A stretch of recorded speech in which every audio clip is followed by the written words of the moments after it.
Bom dia a todos. Bom dia, Matheus. Bom dia, Cristiano, Mônica. Sejam bem-vindos. Fernanda, Walterson, Rita. Sejam bem-vindos.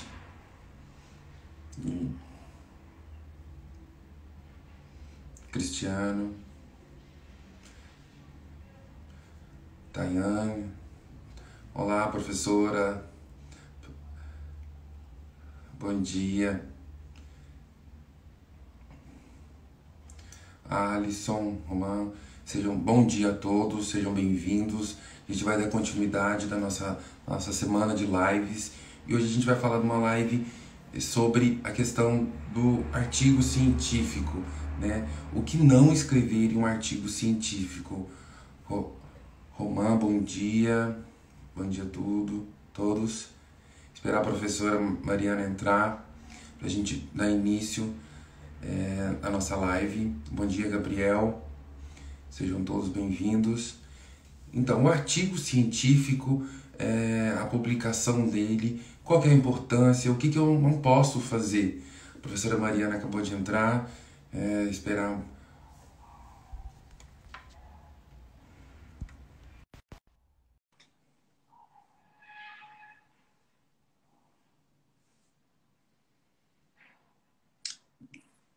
Rafael entrando.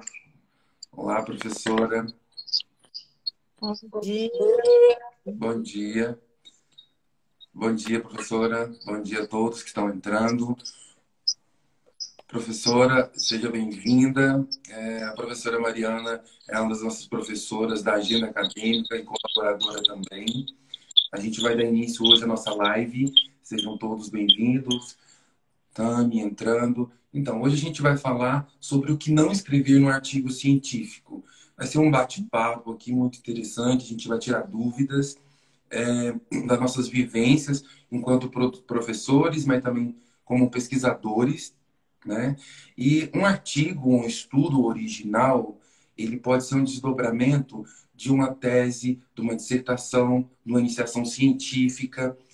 A construção não necessariamente precisa de uma vinculação institucional. Você pode produzir um artigo com seus pares, sozinho, independente de qualquer outros fatores.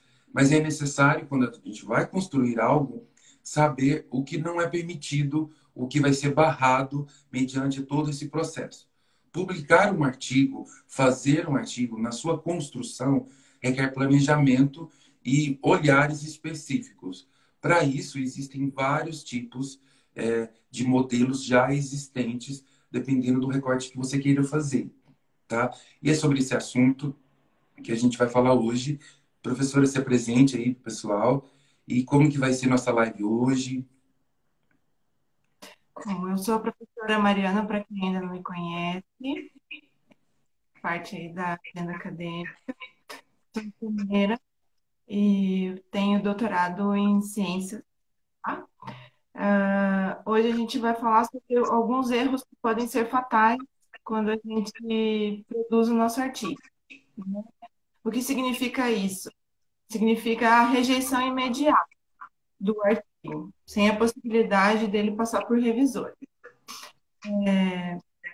Sempre vale lembrar que as instruções aos autores, elas existem para serem seguidas exatamente como a revista pede, justamente para evitar esse tipo de situação.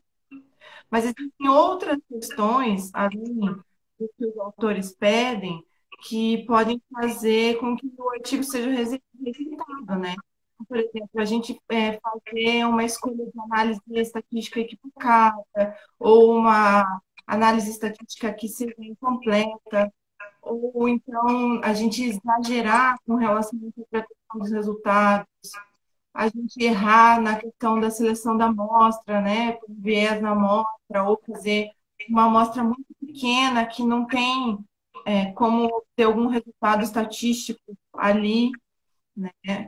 Na hora de redigir o texto também, a gente precisa cuidar, porque às vezes a gente pode fazer um texto muito rebuscado ou com uma leitura muito difícil, e dependendo do editor, ele já rejeita já na hora, quando ele vê esse tipo de falha, que ele É, considera pé. professora, dá uma olhadinha só no seu microfone aí, ou se tem como chegar um pouquinho mais perto, porque tá dando um pouco de alteração. Isso. Então, antes da professora continuar, eu queria falar para vocês que todo manuscrito, na sua preparação, ele tem políticas, itens obrigatórios, como a questão do título, resumo, a introdução, resultado, metodologia, resultados, discussão, né, conclusão, referências da questão de conflitos. E para a gente nortear um pouco nossa conversa, a gente vai tentar seguir esses itens e a gente vai dar essas colaborações e respondendo dúvidas. Primeiramente, quanto ao manuscrito, a gente tem que primeiro saber o quê? Primeiro, a gente tem que saber a política editorial dessa revista. Como a gente aprendeu lá no nosso curso gratuito da plataforma Brasil, a gente tem que saber entrar na plataforma Sucupira. Lá na plataforma Sucupira tem como eu escolher um artigo científico para me publicar. Como que eu tenho que escolher? A questão da periodicidade, se é pago ou não, a questão do qualis interfere, da minha área.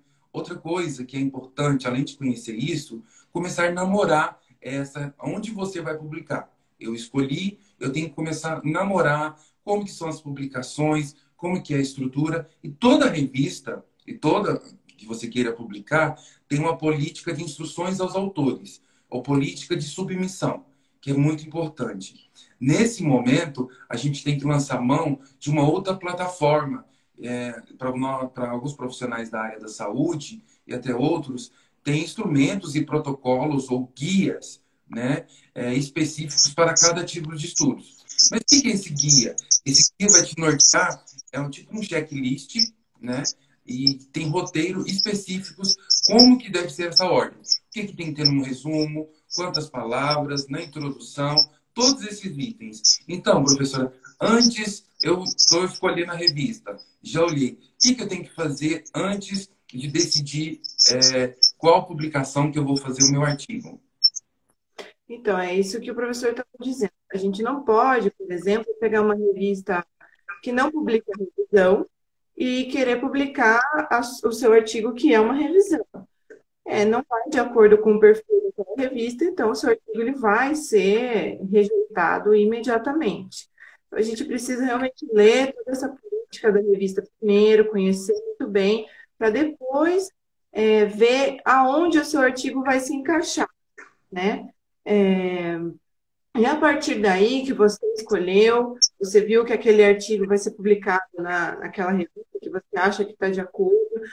Outra coisa que é importante ressaltar, se você tem alguma dúvida com relação à política e a publicação do seu artigo, sempre nos sites tem os e-mails dos editores. Então, você pode a qualquer momento entrar em contato com eles. Então, você pode mandar um e-mail e perguntar as coisas que vocês têm dúvidas, que eles geralmente eles respondem. Não, às vezes demora um pouco, mas eles respondem. Então, se a gente optou, que ele vai ser o artigo, aquela vai ser a revista, como que nós vamos proceder então? Vamos ter que ler aquelas instruções aos autores e seguir exatamente o que eles pedem, né? Então, o que eu vou fazer aqui, junto com o professor, é seguir a linha da estrutura do artigo mesmo. Vamos começar, por exemplo, pelo título. O título. Existem revistas que descartam já de imediato se o título ele for muito argumentativo. O título ele precisa ser conciso, precisa ser objetivo, explicando a essência daquela pesquisa. Se você coloca um título que ele não tem, que ele é muito longo, ou que ele fica muito argumentativo, às vezes, dependendo do editor, ele já vai considerar isso um erro básico, que não É, tem o que continuar. é interessante falar também que antes da gente começar nas políticas do título, até semana passada um aluno que a gente está publicando uns artigos, ele submeteu, né? Só que ele esqueceu de adicionar documentos obrigatórios. Então, a questão da publicação tem toda uma questão ética também. A questão da assinatura dos participantes da pesquisa, o que cada um fez ou ajudou nessa publicação, né? Tem os documentos de liberação. Outro erro fatal que você não pode fazer é publicar, submeter em uma revista e submeter em outra revista. Não, não é permitido a submissão do mesmo manuscrito em várias revistas ao mesmo tempo. É necessário que tenha essa apreciação, você assina um termo da questão da autoria e tem vários outros documentos que cada revista exige. Mas essa de assinatura dos pesquisadores são um dos. Falando agora do título, que a professora Mariana estava falando, algumas revistas exigem agora, como mudou a questão do impacto das revistas, o Qualis mudou, depois tem um post na agenda científica aqui que você pode olhar como que foi essa alteração. O que acontece? Algumas revistas não aceitam mais que 10 palavras no título. Né? Então, eu tenho que... A questão de adjetivos... como falo, títulos enormes não são aceitos. Por outro lado, nós temos também a questão dos guias que exigem, né, os guias internacionais, Consort, Prisma, a gente tem vários outros que nos checklists dos revisores há a obrigatoriedade de colocar o delineamento do estudo. Então, no título vai ter que vir ou se ele é um relato de caso, ou um report case, ou uma revisão sistemática com uma meta-análise. Então, você tem que observar isso tudo. O título é muito importante nisso, tá? E a primeira vitrine. Gente que comete o erro fatal de usar abreviaturas, que as pessoas não sabem o que quer dizer aquela abreviatura, né?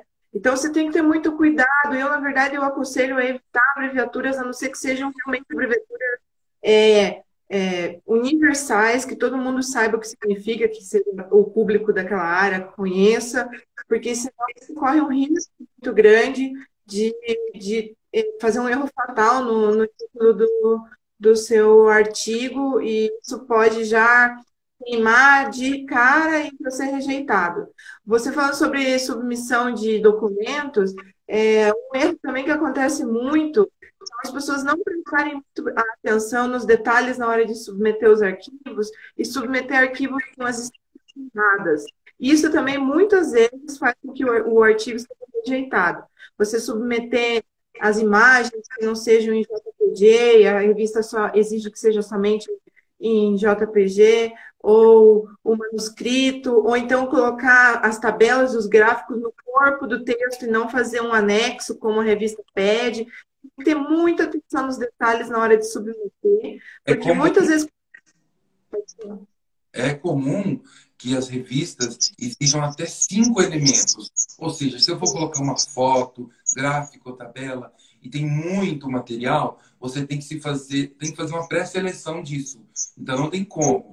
E uma dica que a professora falou aí, realmente, você tem que ver, se ater a questão da extensão. Se é em JPEG, se está numa qualidade boa ou não, né? Se é passível de formatação, o layout da revista, isso é muito importante.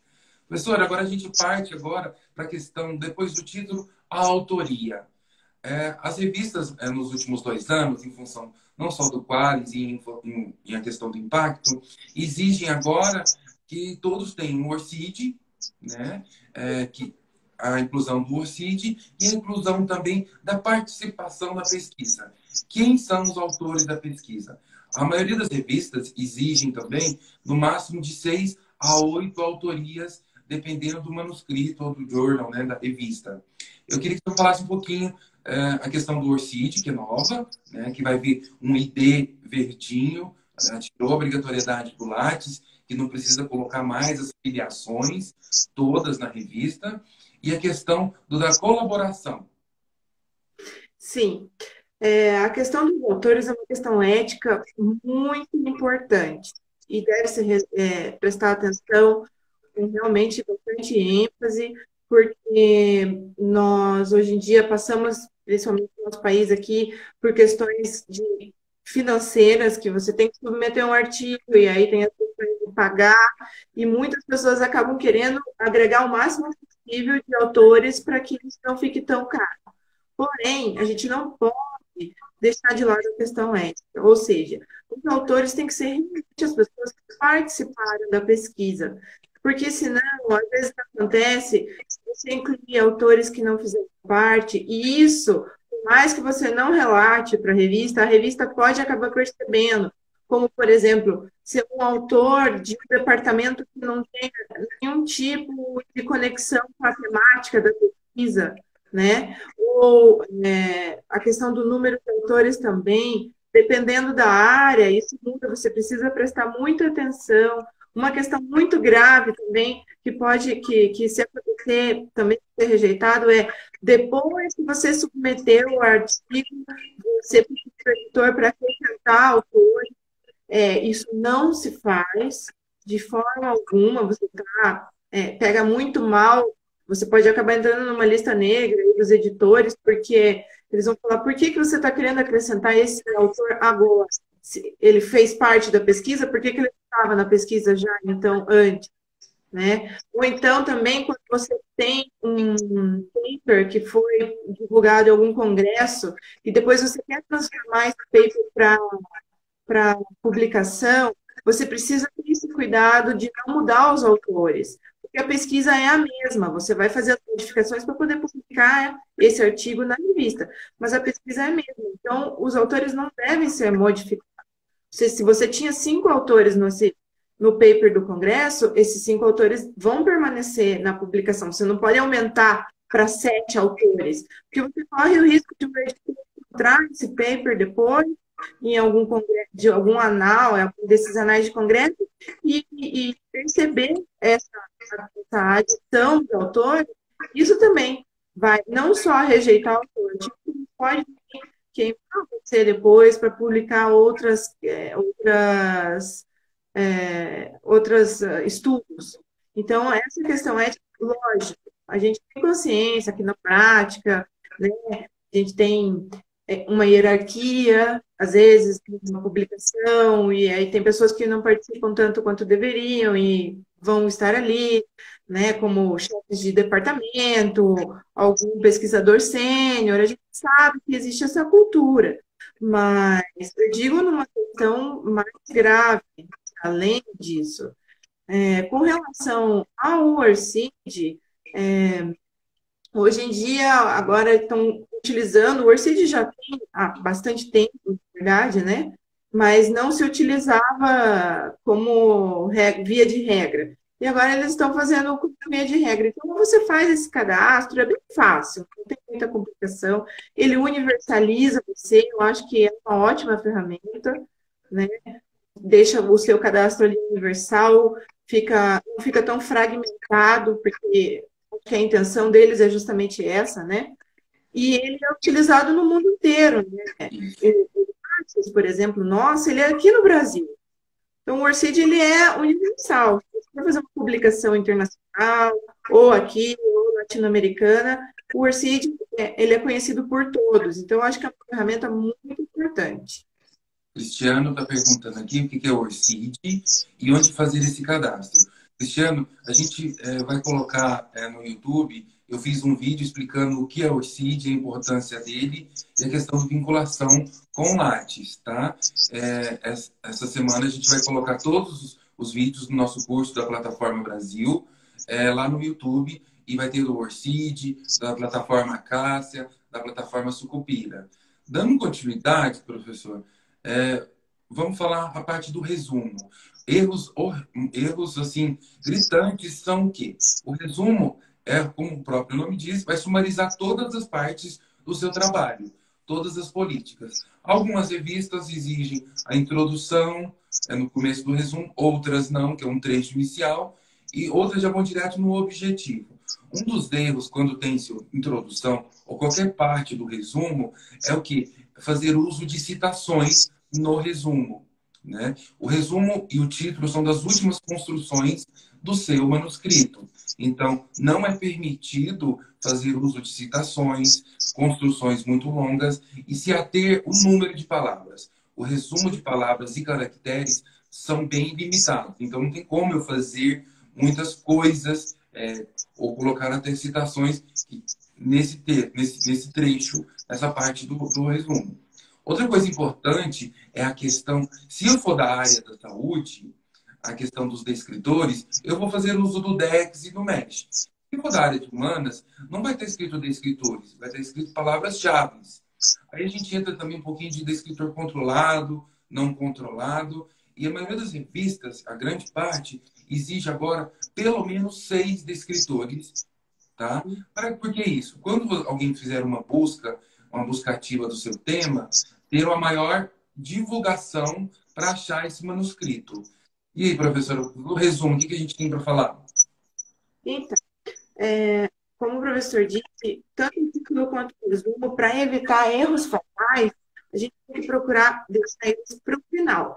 Porque às vezes você escreve seu título e o corpo do texto diverge, e aí o título já não concatena com o corpo do texto, e o resumo a mesma coisa. Você tem em mente que o resumo ele é uma versão compacta do artigo, e ele tem que ser conciso e interessante, porque ele é a parte mais lida do nosso artigo. Tem um dado que eu achei bem interessante que eu estava lendo, que fala, que é um dado que veio de uma pesquisa da Inglaterra, que fala que 15 a 25% de todos os manuscritos que são submetidos, a decisão inicial de continuar, passar para revisores ou não, muitas vezes é tomada considerando somente o resumo. O editor lê o resumo, se tiver erros ali que ele acha que são fatais, ou que seu resumo está bem descrito, ele já passa para frente. Eu achei isso muito importante. Óbvio que é uma porcentagem pequena, de 15% a 25%. E a gente não está entrando na questão sobre se isso é correto ou não. É apenas um dado para vocês entenderem a importância que o resumo tem no nosso artigo. Então, assim, erros que a gente deve evitar. Copiar o corpo do texto e colar no resumo. Esse copia e cola é uma coisa terrível, a gente deve evitar. A gente sabe que ao mesmo tempo tem que tomar o cuidado de que está exatamente no corpo do texto tem que estar, não pode ter divergências com o resumo, mas não usar esse copia e cola, porque isso não fica legal para o resumo. Ter muito cuidado com divergências em números. É muito comum acontecer erro de número. Por exemplo, você coloca um número de amostra no resumo e depois no texto é outro número, né? Eu coloquei 156 número de pessoas na minha amostra. E aí, no resumo ali. E aí, no corpo do texto, está colocado como 158. Então, tem que ter muito cuidado na utilização dos números para ver se eles estão de acordo, se não tem nenhum equívoco aí, porque é bem grave. Colocar conclusões no que são inconsistentes com a pesquisa. Tem que ter esse cuidado também, né? Na hora de colocar ali, de escrever, você colocar a conclusão de uma forma que não fuja ao que tá no corpo da pesquisa. Então, assim, resumidamente, você tem que ter esses cuidados com o resumo, porque ele realmente é a parte mais lida. Seja na hora de escrever, seja depois, quando ele já está publicado. Tem que ser feito de uma forma atrativa, né? E concisa, e evitar esse copiar e colar também. Então, eu acho que é que todo processo de pesquisa, a leitura flutuante vai se dar pelos títulos e pelos resumos. Então, essa é a importância do resumo, seja bem estruturado, em função disso, né? Outra coisa agora, professora, depois do resumo, das palavras-chave ou dos descritores, muitos alunos que a gente orienta, fala assim, não, eu posso pegar os descritores e já colocar no Google Tradutor? Não. Né? A gente não pode fazer isso. Os descritores, se você usar os descritores, lá tem o descritor em inglês, o descritor em espanhol e a nova versão do Dex em francês. Então, não tem necessidade de você fazer isso. Mas eu não achei. O que você pode fazer uso? Eu posso fazer uso? Achei um artigo semelhante do meu tema e olha quais escritores que ele fez uso. Eu vou tentar procurar a minha pesquisa? Será que enquadra? Então, pode pegar exemplos de outros estudos e ver quais que eles utilizaram. Talvez ele use um descritor não controlado. O que é um descritor não controlado? Quando eu digito num descritor que a palavra, por exemplo, na íntegra, ele é um descritor controlado. É como se fossem medicações controladas. Ou seja, Exato. é um descritor específico que foi estudado e tem conceitos e definições. Quando por exemplo, a gente coloca um descritor e ele não sai na íntegra, ou, eu digo, digitando lá, ele não sai na íntegra e sai como sinônimo, então ele é um descritor não controlado. Eu posso fazer uso dele? Posso fazer uso na minha pesquisa. Alguns editores não aceitam descritor não controlado nos descritores, quando você tem que elencar os seus 6 descritores. Por quê? Quando alguém for fazer uma busca, vai procurar ele, não o sinônimo dele, né? Geralmente, quando as pessoas não aceitam descritores não controlados, vocês podem prestar atenção na instrução dos autores, porque eles lá indicam como buscar essas palavras-chave. Não precisa ficar preocupado. Normalmente, eles precisam de um descritor que seja bem regulamentado, eles já falam onde que você deve buscar e tudo mais. Como o professor Rafael disse, com relação à tradução que não pode jogar no Google, por que que isso não pode acontecer? Porque às vezes ele traduz de uma forma que não é correta. A gente joga o Google Tradutor e muitas vezes ele não traduz porque ali é um mecanismo de algoritmo, ele não é como uma base de dados de descritores que foi feito um estudo e foi feita a definição, como o professor explicou. Então, a gente não usa essa forma comum justamente para evitar traduções equivocadas. Então, é como o professor realmente falou. A gente tem que buscar outros artigos e ver como que eles usaram aquele descritor traduzido, porque é um artigo que já foi publicado, então você sabe que aquela palavra-chave deu certo, né? Então, o Tri está perguntando se vai ficar gravado, precisando sair para me concentrar no trabalho. Então, Tri, deixa eu te falar. Todas as nossas lives vão ficar hospedadas no IGTV aqui no Instagram e depois a gente vai hospedar elas lá no YouTube, certo? Então, continuando a questão do trabalho em si, o corpo do texto eu tenho que me ater ao estilo da revista, estilo de formatação. Dependendo da minha área, vão ter vários estilos, né? E vão, tipo, vai estar preconizado a ABNT, está preconizado com cover, a APA, ou outro tipo de estilo. Então, você tem que adequar o seu manuscrito a esse tipo. Um dos grandes erros das pessoas é o quê? Um dos grandes erros é fazer o quê? A questão da produção do texto não ser fluida, certo? Não ter coerência, não ter revisão. Algumas revistas, em especial da área da saúde e até de humanas, lança obrigatoriamente que todo início de frase, de parágrafo, é necessário o uso da voz passiva pronominal. Ou seja, acredita-se, entende-se, conclui-se, é obrigatório. Alguns editores devolvem, olha, você tem que pôr. Já outras revistas e outros editores, para dar uma fluidez no seu texto, faz uso dos elementos de coesão.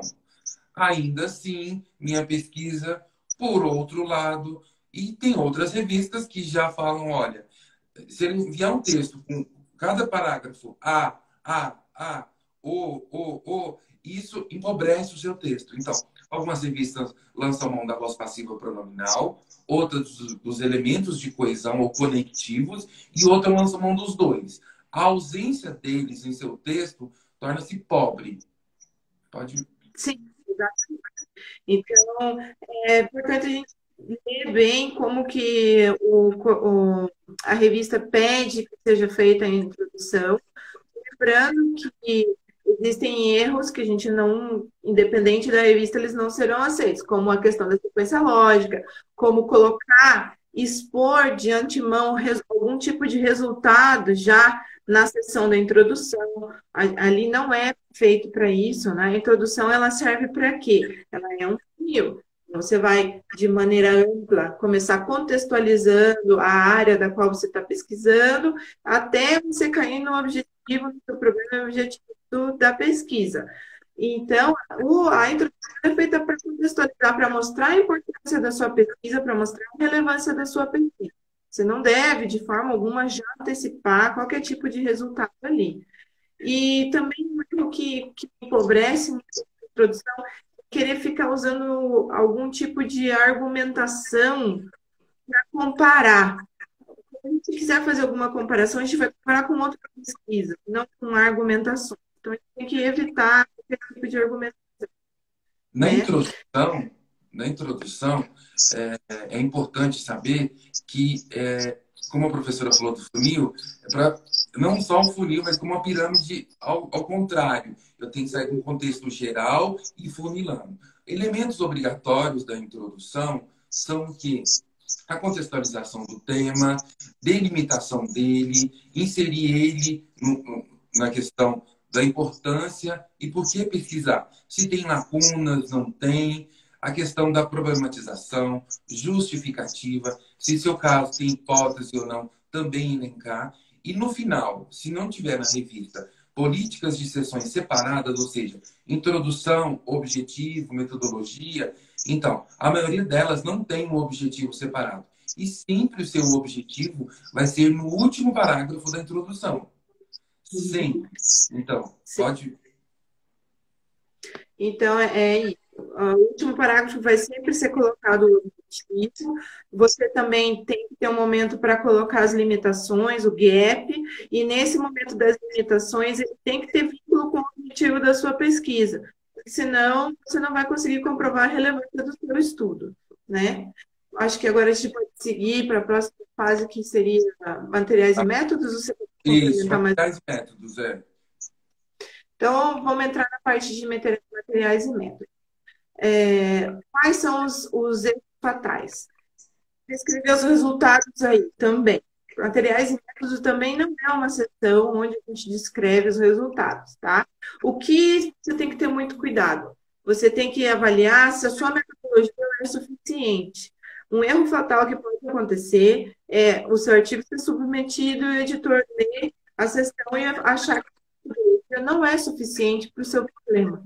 Por isso é muito importante a gente buscar, no caso, se for uma pesquisa que necessite de estatística, buscar um estatístico para avaliar o delineamento da sua pesquisa, se ele está adequado, qual análise vai ser a melhor colocada. Se não for uma pesquisa estatística, sempre ter um fundamento na teoria que você está utilizando e seguir aquela teoria para o seu delineamento estar de acordo com a proposta da sua pesquisa.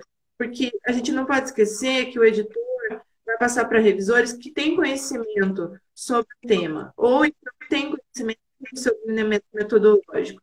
E ele vai fazer a avaliação.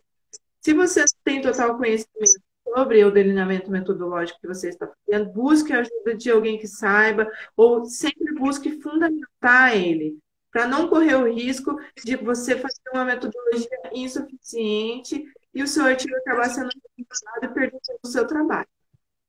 A metodologia, como a professora fala, a gente retoma o que eu falei, né? Se dependendo da revista ou da sua área de conhecimento, tem manuscritos e protocolos, né, que a gente fala guideline, específicos do que deve conter. Um dos erros da questão metodológica é colocar coisas das quais você não vai ter tempo ou não vai ser descritas no seu trabalho. Fala que é exploratório, descritivo, depois coloca transversal, que é quali, que é quanti, e não apresenta ser isso, né? Isso é um dos grandes erros. Outra coisa, a descrição, a não descrição das fases, né? Isso é muito, muito importante. O Rafael falou assim, ontem recebi a correção de um artigo que submeti em uma revista e o avaliador falou que a minha metodologia estava em formato de trabalho voltado para a área de exatas e ambientais e fugia um pouco da área das ciências humanas, na qual era a área do artigo que escrevi. Hoje estou com dificuldades de corrigir esse ponto que fiquei sem entender para a gente comentar aí.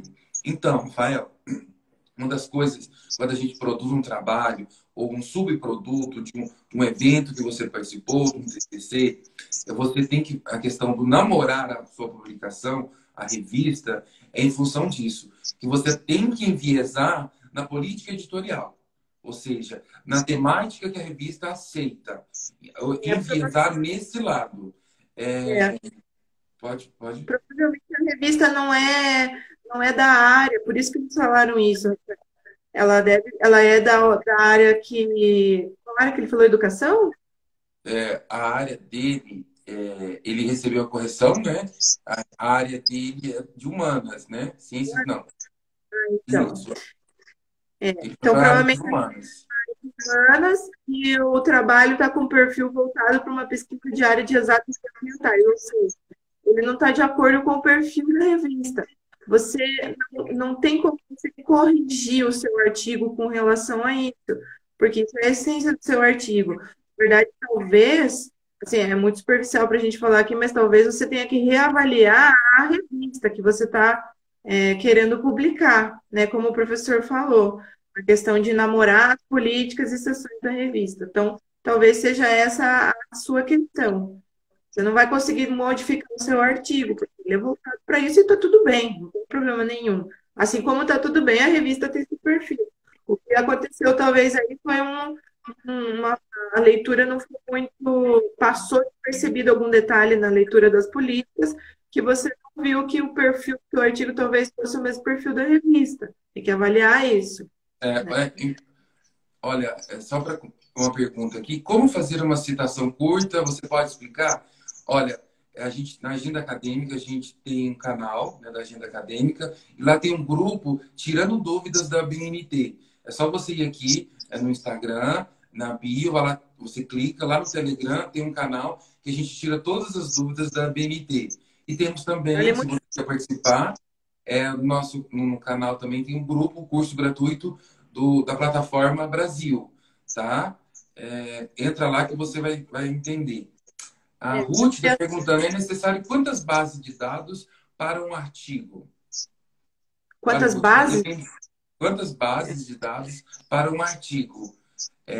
Sim, a questão da base de dados vai depender mesmo do tipo de estudo que você vai fazer.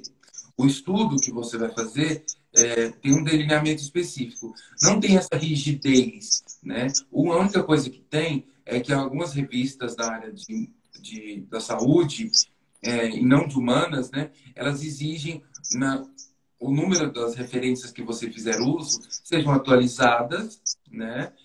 A questão de livros, só livros seminais, no máximo 20 a 15% do seu trabalho. Mas a gente vai falar isso na, nossas, na nossa referência. Então, professor, só eu queria que a gente passasse agora para a discussão, que já está, senão não vai dar para a gente terminar todas as sessões, a questão dos resultados.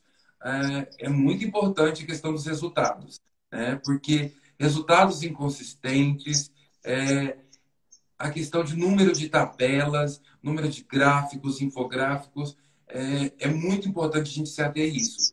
E é como eu falo, você não é obrigado a colocar nada. Você colocou, você tem que descrever e depois discutir.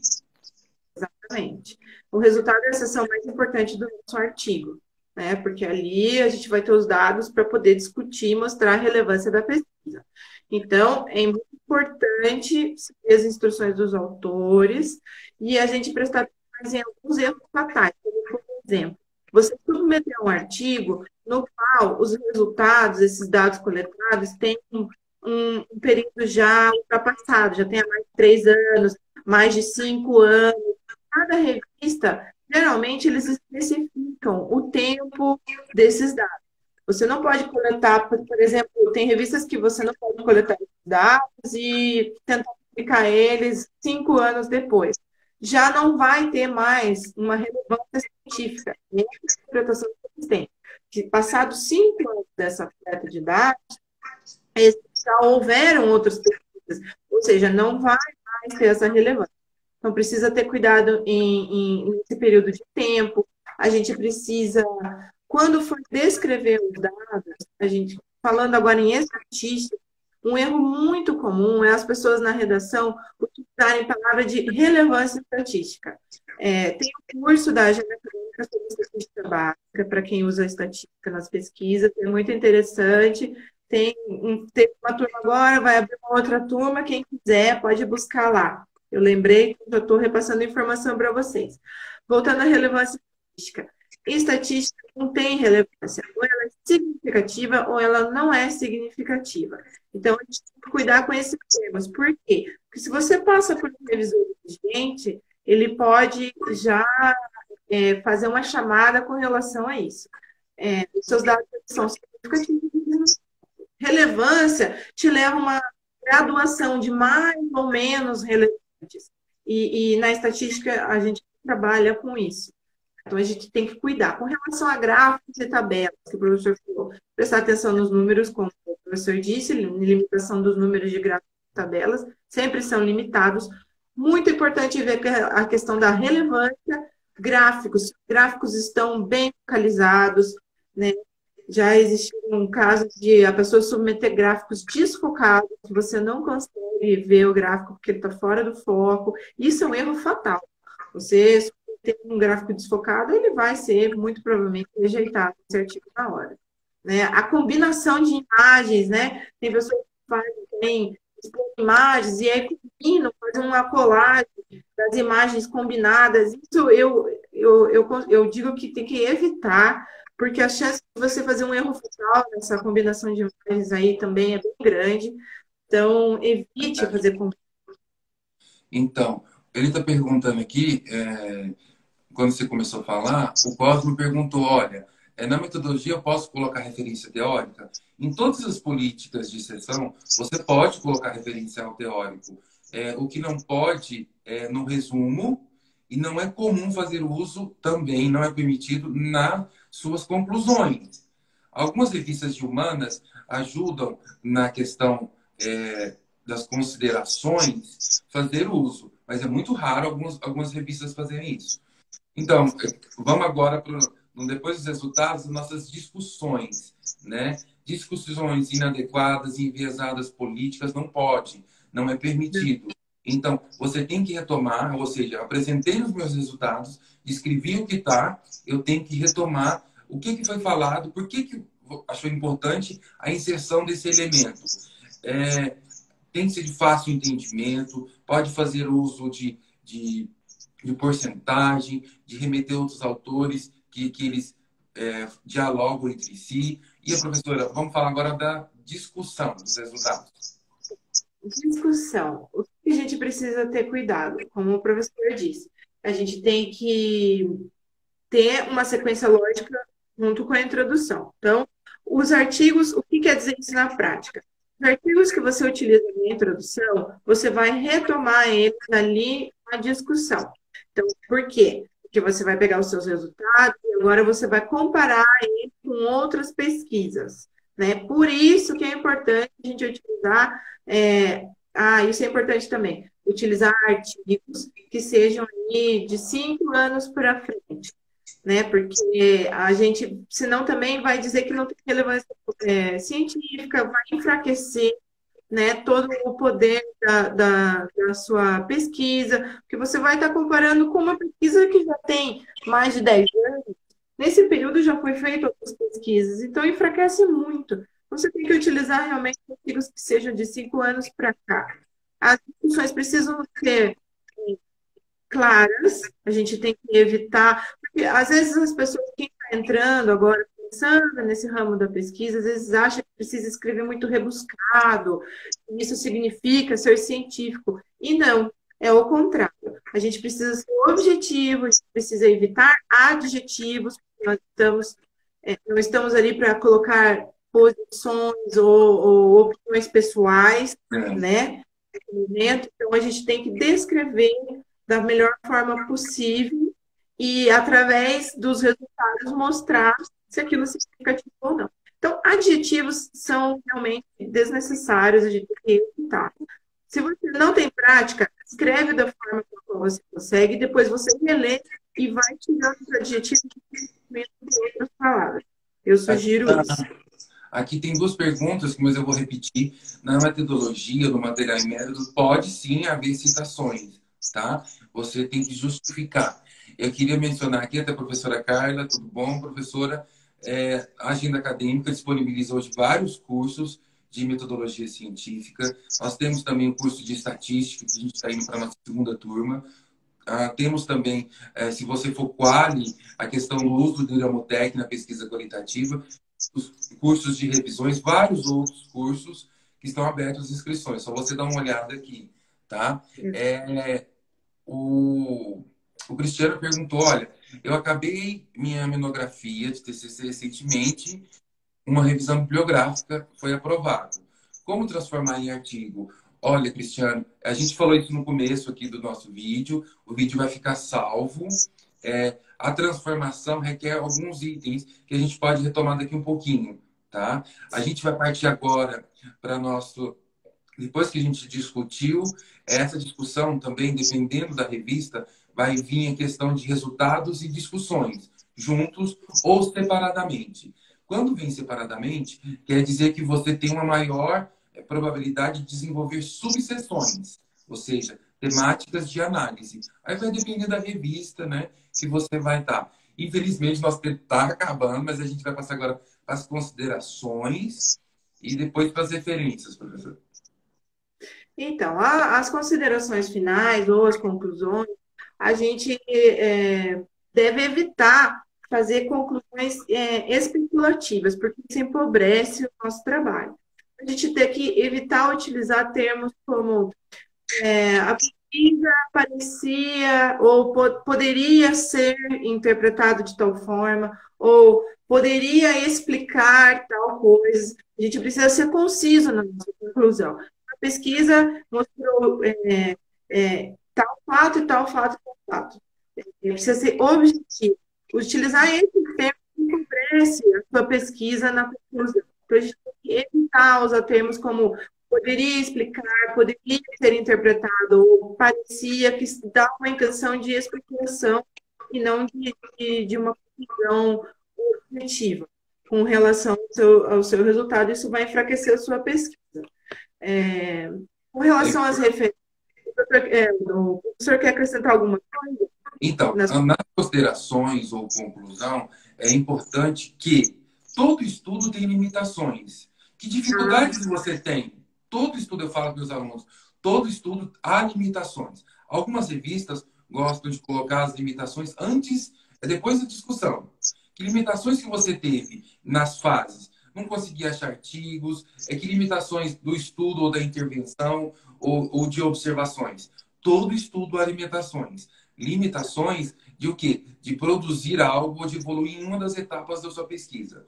Outra coisa, tenho que retomar meus objetivos. Consegui, não consegui, foi parcial ou não? E por que isso foi? Foi em função das minhas limitações ou não? Então, não voltar aos seus objetivos e mostrar para o leitor se você conseguiu responder a sua problemática. A questão das limitações, esse momento, a conclusão, não faz uso de citações, e sim de corroborar o que foi dito, o que foi trabalhado no texto. Exatamente. A gente tem que ser... As limitações agora elas têm sido muito cobradas pelas revistas. E é bem importante colocar isso, porque para pesquisas futuras e para mostrar a sua seriedade em relação à pesquisa que você fez. Você coloca ali, você está favorecendo a ciência. A pessoa que for dar continuidade naquela pesquisa, de uma outra abordagem ou não, ela já sabe as limitações com as quais você enfrentou. Então, a gente precisa colocar as limitações. Foi uma ótima colocação. Isso mesmo. O menino falou aqui de sugestões para futuros trabalhos. Isso, quando a gente coloca na limitação, na parte epidemiológica de estudos, até de estudos mesmo científicos, a gente fala em validade externa. Outras pessoas podem pegar seu estudo e reproduzir em outros ambientes semelhantes ou em outras temáticas. Sim, a maioria das conclusões podem suscitar essa questão de desenvolver novas pesquisas para ver outros olhares. Isso é muito importante. Então, professora, vamos passar para as referências. Só que antes das referências, algo novo das publicações, vem a questão do quê? Conflito de interesse, e vem também a questão da equipe. Quais as contribuições dos autores? A questão do Exato. conflito de interesse é se você está sendo patrocinado ou não, se está vinculado a alguma bolsa de extensão, iniciação científica. E a questão de conflito de interesse, o que, que cada autor contribuiu? Um contribuiu para a seleção dos artigos, outro para a revisão. Como que foi isso? Fala um pouquinho dessa seleção. Então, hoje, as revistas estão utilizando muito de uma declaração que se chama Declaração por Responsabilidade Científica, que entra justamente nisso que o professor falou, e também na questão que a gente se observou lá no início, da questão ética dos autores, né, para evitar ter autores fantasmas, dizendo assim. Então, ou seja, essa declaração, ela vai colocar, vai ter que dizer claramente a contribuição de cada pesquisador no estudo, para evitar esse tipo de situação depois. Por quê? Também existe a questão do conflito de interesse devido a parte de tem gente que quer dois autores que querem ser o primeiro autor. Existe isso também. Então a revista precisa saber qual foi o papel de cada um, e aí ela vai avaliar se realmente é, pode se colocar como dois autores, sendo o primeiro autor ou não, né? O que mais que você A falou? gente pode voltar também à questão da autoria, que ele é muito divergente, mas a gente volta a isso depois, a gente faz uma outra live falando novamente dessas políticas. Para finalizar, pode ser concluído o autor do. Só para lembrar que a gente está em elaboração de um curso para vocês, com esse enfoque na construção de artigos científicos. Assim que ele for lançado, a gente avisa, daí a gente vai poder abordar com Vai fazer detalhes uma cada live dele ainda e a gente vai apresentar todos para vocês. A próxima política de as referências, as tão temidas, se você pode fazer uso, então eu tenho que adequar de acordo com o estilo, é APA, BNT, Vancouver ou outra. Você pode fazer uso de quê? Posso fazer uso de gerenciadores? Pode. Mas tudo tem que ser revisto. Toda parte tem que ter uma revisão. Não fazer uma revisão textual e de referências, se eu citei mesmo ou não, não pode deixar de fazer. Outra não. coisa é a questão do limites. Não, você não se ater aos limites de referências de acordo com o tipo. Estudos de revisão aceita-se um número X de referências. Outros não aceitam tantos. Né? O limite é de 35 a 50 para algumas revistas para artigos de revisão. Para outros artigos originais, há um recorte muito grande. Ele faz a divisão que das referências que você tem, os últimos 70% ou 60% tem que ser dos últimos 5 anos. A questão de livros também não pode ter muitas. É toda essa burocracia que você tem que saber. Sim, erros fatais de referências, né? A gente precisa ter muita atenção com as referências, porque ela é metódica, ela é muito detalhada e é bem fácil errar. Uma coisa que acontece muito, e eu quero mostrar aqui para vocês, por exemplo, a gente tenta submeter o artigo em uma revista e esse artigo é rejeitado. Então, a gente vai, busca outra revista e submete lá. Muitas vezes as pessoas esquecem de revisar as referências com a instrução dessa nova revista. E o que acontece? A revista que está publicando pela segunda vez, ela pede umas referências na Vancouver. E a que você publicou anteriormente estava em A. E aí você manda aquelas referências no arquivo e as referências estão com a formatação anterior de APA. Então, você está mandando referências em APA para uma revista que está pedindo referências em Vancouver. Isso é bem fácil de acontecer quando você está submetendo por uma segunda vez o artigo, que ele foi rejeitado.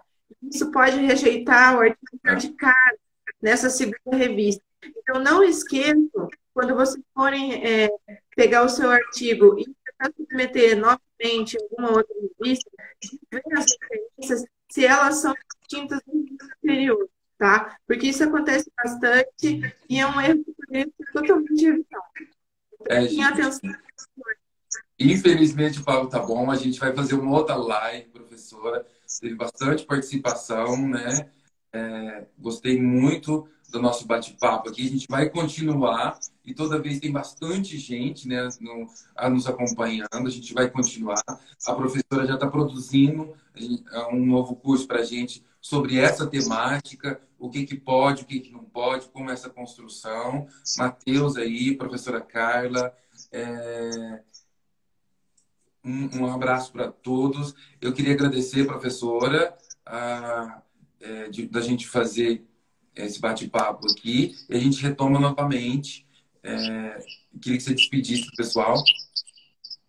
Gente, eu espero ter é, aclarado, eu e o professor Rafael, a gente espera ter conseguido ajudar vocês um pouco. A gente sabe que esse é um tema que vai ter sempre música, que está sempre em modificação, está em constante transformação. Então, não fiquem desesperados. Se não deu tempo de ver a live, veja no YouTube.